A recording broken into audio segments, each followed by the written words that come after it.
आज की online class में बच्चों आपका स्वागत है। मैं कक्षा 12 के छात्रों का सेकेंड पार्ट में इसके पहले की ऑनलाइन क्लास में आप अधिगम या सीखना या लर्निंग का अध्ययन कर चुके हैं।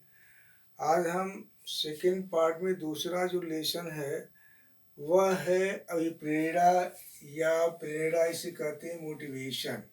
इसका हम शाब्दिक अर्थ जानेंगे और परिभाषा आज हम जानने का प्रयास करेंगे। अभिप्रेरणा का अर्थ अगर शाब्दिक देखा जाए तो इसकी जो अंग्रेजी होती है, जो ऊपर लिखा भी है कि मोटिवेशन होता है। मोटिवेशन जो लैटिन भाषा के मोटम से बना है।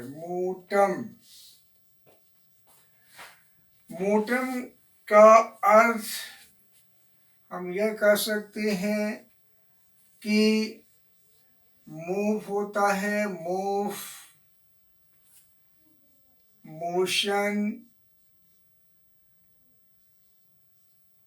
मोशन होता है, मूव होता है, मोशन होता है, मोटर भी कह सकते हैं।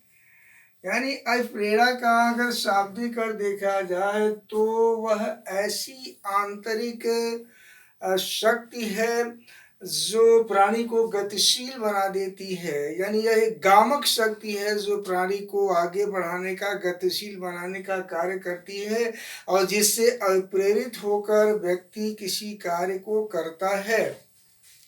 अगर इसकी हम डिफिनीशन देखें या प्रेरणा की परिभाषा देखें तो तमाम मनोवैज्ञानिकों ने इसकी परिभाषा देने का, डिफिनीशन देने का प्रयास किया है।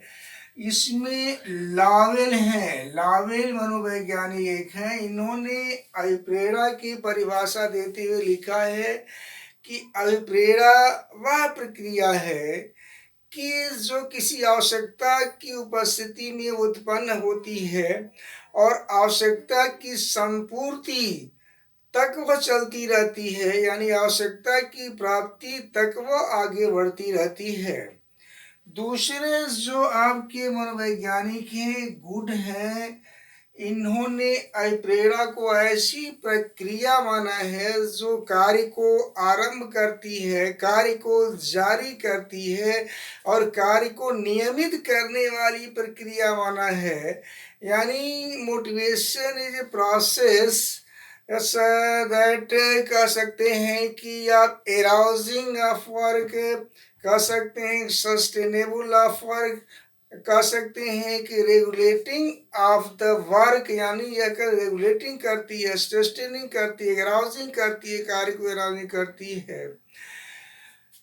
एक आपके विद्वान आपके हैं, स्कीनर महोदय हैं। इन्होंने कहा है कि प्रेरणा को सीखने का या अधिगम का सर्वोच्च राजमार्ग माना है, सुप्रीम हाईवे टू लर्निंग माना है।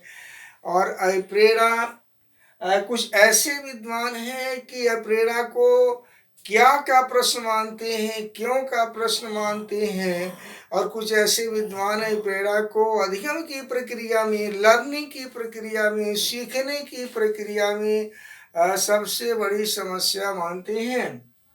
इस तरह परिभाषाओं के आधार पर अगर जो तत्व क्षण के आते हैं प्रेरणा की, कहा जा सकता है कि नंबर 1 का प्रेरणा व्यक्ति की मनो आंतरिक दशा है, मनो शारीरिक दशा है और वह किसी आवश्यकता पर आवश्यकता के लिए उत्पन्न होती है और वह तब तक चलती रहती है कि जब तक वो आवश्यकता की संपूर्ति नहीं होती है। आवश्यकता जो है व्यक्ति के अंदर तनाव पैदा करती है, तनाव के कारण असंतुलन की स्थिति बनती है और जब तक उस आवश्यकता की संपूर्ति नहीं होती है, पूर्ति नहीं होती है, तब तक वह व्यक्ति गतिशील होता है, तब तक वह व्यक्ति उस कार्य के प्रति आगे बढ़ता है।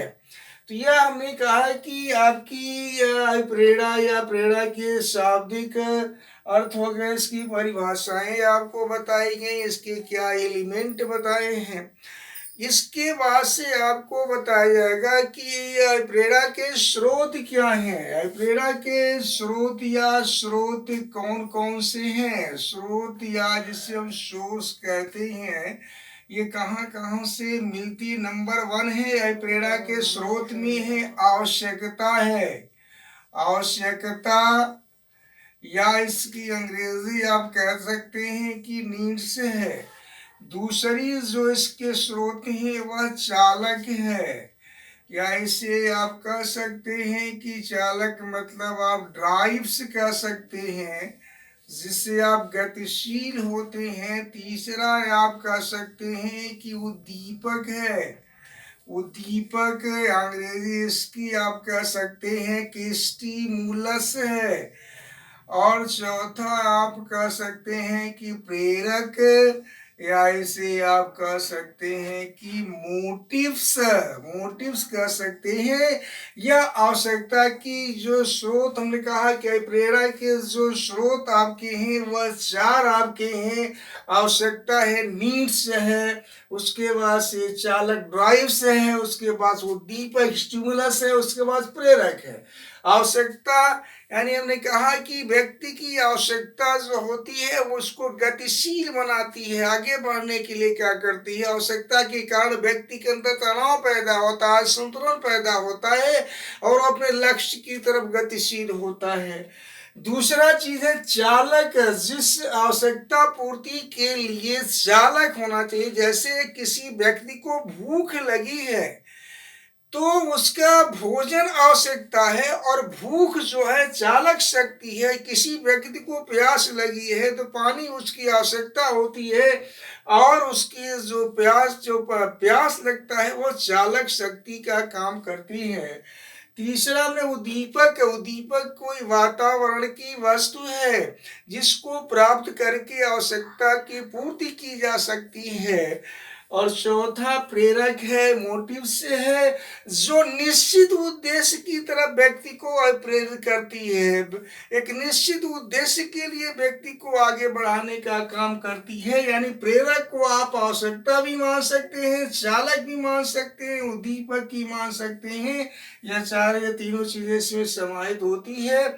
इस तरह हम आज के ऑनलाइन क्लास में आपको बच्चों प्रेरणा का शाब्दिक अर्थ हमने बताया है, उसकी परिभाषाएं चाहे लावेल की हो, चाहे गुड की हो, चाहे स्किनर की हो, चाहे क्रच या क्रचफील्ड की हो, यह हमने बताया है।